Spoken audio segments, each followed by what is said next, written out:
Guys, so for today ay salmon head. Yan ay deep fried muna natin guys. Tapos ayan, meron siyang tofu. Slice natin yan.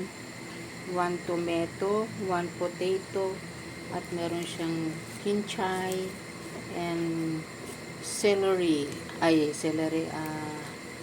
Parsley. Yan. Tapos nag-boil na tayo ng water guys. Ayan, linagyan ko ng isang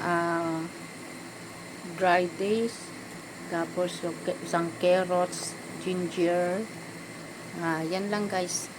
Okay, magluto na tayo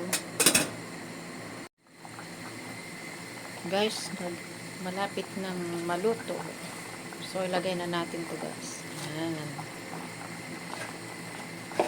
salmon head with tofu.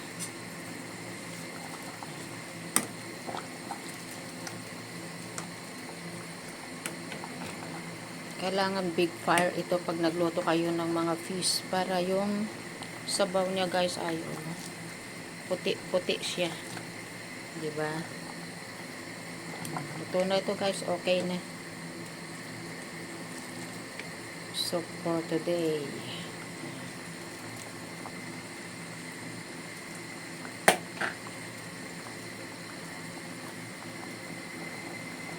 yummy. Masarap lagyan ito ng sampalok mix.